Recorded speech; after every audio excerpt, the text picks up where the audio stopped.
Salut! Est-ce que tu es comme moi, un adulte qui est toujours à la recherche de nouveaux outils pour développer, en fait, la connaissance de soi? Alors moi, je m'appelle Manon Jean et je suis fondatrice de la météo intérieure ainsi que du massage caméléon. Alors moi, en fait, il y a une quinzaine d'années, j'ai créé des outils pour développer, en fait, c'est comme un mode de vie dans les écoles primaires, mais aussi dans les centres de la petite enfance. Un mode de vie, en fait, où on apprend à accueillir nos émotions, on apprend à les reconnaître, on apprend à entrer dans les émotions inconfortables pour mieux les vivre, pour mieux les ressentir. Donc, comme je te disais, ça fait déjà une quinzaine d'années que je gravite dans les écoles, dans les centres de la petite enfance. Puis ce que j'ai le goût, en fait, j'ai le goût de te partager mes aventures dans les institutions. Alors, régulièrement, je te demande, en fait, de t'abonner à ma chaîne parce que ce que je vais faire, c'est que je vais faire plein de capsules vidéo sur les aventures que je vis parce que je trouve que c'est super intéressant de partager les hauts et les bas d'une réalité, d'une personne avec des bonnes intentions qui vient développer le savoir-être à l'école. Alors moi, je dois dire avant tout, je ne suis pas psychologue, je ne suis pas psychoéducatrice, je remplace pas une thérapie non plus pour les parents qui sont déjà en cheminement avec un psychologue. Je changerai pas ta vie non plus. Moi, j'ai voulu, en fait, j'ai voulu faire œuvre utile parce que j'ai ressenti rapidement dans ma vie de parent que j'avais jamais fait ce travail-là d'accueillir mes propres émotions. J'avais laissé ça de côté jeune parce que j'ai appris à vivre sur la planète Terre quand j'étais enfant. Puis, la planète Terre, TAIRE, ça m'a pas rendu service. Alors, je suis devenue une personne extrêmement prise dans mes émotions. Puis, j'avais jamais laissé libre cours, en fait. J'avais jamais ouvert ce passage-là sur comment je me sens, comment je vis ça à l'intérieur de moi. Et tout ça, en fait, est devenu comme un volcan quand je suis devenue une maman. Puis, j'ai senti les émotions. C'était tellement puissant ce qu'il y avait là. Puis, c'était surtout des émotions axées sur la colère, sur la peur, sur le dénigrement de soi, sur la culpabilité. Puis, j'ai fait maisonnette, c'est-à-dire que j'ai tout éjecté ces émotions-là. Et je pensais que j'avais fait le bon choix, mais finalement, elles sont toutes revenues. Donc, je me suis dit, d'abord, pourquoi je pourrais pas apprendre à les vivre, à les reconnaître?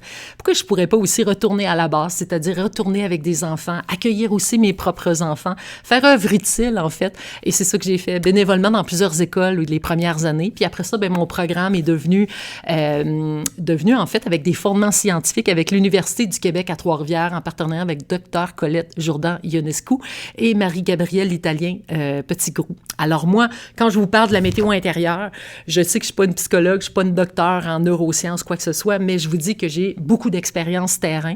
Je l'ai faite, la météo intérieure, j'ai vu à peu près jusqu'à 9000 enfants jusqu'à aujourd'hui, donc je vous parle en connaissance de cause, mais je ne serai pas la psychologue de service, je connais pas la neuroscience non plus, malgré beaucoup de lectures, j'ai fait beaucoup de travail aussi personnel, mais je vais vous raconter mes péripéties, alors je vais vous raconter de fil en aiguille tout ce qui se passe, en fait, dans les groupes classes, sans nécessairement filmer les enfants, mais on va y aller à petits pas, donc si vous avez de l'intérêt sur en fait, le développement émotionnel de l'enfant, sur votre propre météo intérieure aussi comme adulte, parce que c'est super important. Moi, je trouve que c'est la clé du succès, c'est apprendre à se connaître soi pour ensuite aller vers l'autre. Si vous êtes des personnes qui enseignent le yoga, vous faites de la pleine conscience, vous êtes des gens déjà dans le chemin de cet éveil-là, la météo intérieure et le massage caméléon, c'est évident que ça va vous plaire. C'est sûr que mes petites capsules vont vraiment vous parler. Alors là, aujourd'hui, on a parlé, en fait, dans la classe avec le petit cœur parce que, en fait, on parlait des météos qui sont parfois inconfortables. Je suis avec des élèves de deuxième année. Je viens de finir un atelier et avec les élèves de deuxième année, on essayait de cibler, en fait, quelle météo intérieure faisait palpiter notre cœur. Donc, le palpitement du cœur, ça veut dire que notre cœur, il bat vite comme ça. Donc, il y a des élèves qui ont nommé la météo de l'orage. Il y en a qui ont nommé la météo du vent, il y en a qui ont nommé la météo du froid. Alors, la météo intérieure, en fait, c'est un langage. On fait juste apprendre à nommer les météos parce qu'on les connaît, les météos qui sont à l'extérieur, mais est-ce que ça pourrait représenter aussi le temps intérieur? C'est une image facile, non menaçante, qui aide énormément les enfants à mieux se connaître. Donc, aujourd'hui, qu'est-ce qui fait palpiter mon cœur? Donc, il y a des élèves qui marquaient, ils disaient à voix haute, mais sachez qu'avec les enfants, je travaille beaucoup avec un journal de bord, c'est-à-dire que les enfants, ils ont leur petit journal de bord à côté, et puis ce petit journal-là permet, en fait, à l'enfant d'identifier ses météos intérieures. Attendez, je vais aller en chercher un, il y en a juste un là, pour ça. Alors, regardez ici, notre petit journal de bord. Ça, c'est l'élève ce matin, donc il a indiqué dans son corps. Donc, c'est ça qu'on a fait ensemble. Donc, aujourd'hui, On a été voir qu'est-ce qui fait palpiter mon cœur, mais qu'est-ce qui fait aussi que mon cœur, il se sent coincé comme ça? Quelle météo intérieure, hein? Toi, en tant qu'adulte, fait que ton cœur, il se sent comprimé, il se sent squeezé comme ça.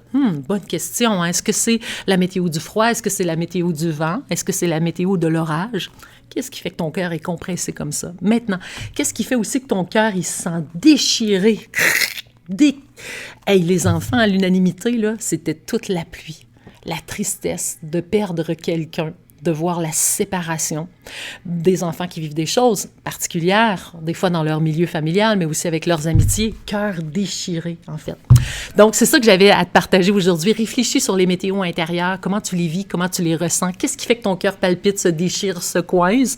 Et puis, je te reviens avec une prochaine capsule parce que dans notre journal de bord, on avait juste dessiné notre petit bonhomme et on avait mis un cœur. Puis, dans notre cœur, qu'est-ce qui fait mon cœur? Est-ce qu'il est coincé? Puis, c'est de quelle météo il s'agit? Si mon cœur, il est crispé, c'est de quelle météo il s'agit? Quand il bat, c'est de quelle météo il s'agit? Fait que prochaine capsule, je te réserve la surprise pour la suite de mes aventures avec la météo intérieure. Donc, voici mon corps, mes émotions. Donc, on le sait que les émotions sont physiques. Donc, comment essayer de partager ça, cette information-là aux enfants, que le corps est physique? Donc, comme je vous disais tantôt, le petit cœur, c'est un objet, pour moi, très précieux pour partager. Comment le cœur, en fait, nous donne cette information-là. Alors, quand notre cœur bat vite, donc moi, c'est l'excitation. Donc, c'est-à-dire que je vis probablement la météo du soleil avec un peu de vent. Quand mon cœur, il est coincé, c'est-à-dire qu'il devient tout contracté, c'est probablement la météo du vent que je ressens. Et ensuite de ça, quand mon cœur est déchiré, c'est la météo de la pluie, assurément, que je vis dans mon corps. Alors, je vais vous partager aussi d'autres dessins, en fait, des élèves qui ont participé à l'atelier ce matin. Alors, des enfants de 8 ans. Ici, on a notre élève, en fait, qui a dessiné qu'elle, quand son cœur est excité, elle vit, quand son cœur est palpitant, elle vit l'excitation. Quand son cœur est coincé, elle vit la colère. Et quand son cœur est déchiré, elle est dans la tristesse et dans la colère. C'est super intéressant. Donc, on permet vraiment à des enfants de ressentir les choses, d'être à l'écoute d'eux-mêmes. Ici, le cœur qui palpite, c'est stressé. Quand le cœur est coincé, c'est la pluie. Quand le cœur est déchiré, c'est, regardez, l'abandon, être seul, être triste. Et il y a aussi un enfant qui disait « Ah, ça me refait vivre des souvenirs qui sont pris dans mon corps. » Ben c'est ça, hein, on leur donne la chance de revivre ces choses-là pour les accompagner, pour mieux, en fait, s'habituer. Hein, c'est le processus d'habituation aux sensations inconfortables qui est important. Donc, le cœur qui palpite, ici, on a dit que c'était le vent. Le cœur qui coince, c'est la pluie. Et regardez comme c'est intéressant, le cœur qui est séparé, ça veut dire qu'il est comme éclaté, ben c'est la grande pluie jusqu'au plancher, c'est l'inondation. Et ici, notre copain nous a dit « Ah, moi, quand mon cœur est séparé, c'est comme si je vis une énorme grosse pluie. » C'est très révélateur. Alors, j'espère que l'atelier d'aujourd'hui vous a donné, en fait, le goût de pouvoir parler des émotions aux enfants. Puis, on se revoit pour une prochaine capsule parce que prochainement, je vais être avec des adultes, mais aussi, je vais aller en garderie. Alors, soyez à l'affût. Abonnez-vous à ma chaîne et vous allez pouvoir me voir en action puis vous partager, en fait, la météo intérieure ainsi que le massage caméléon. Tourlou tout le monde!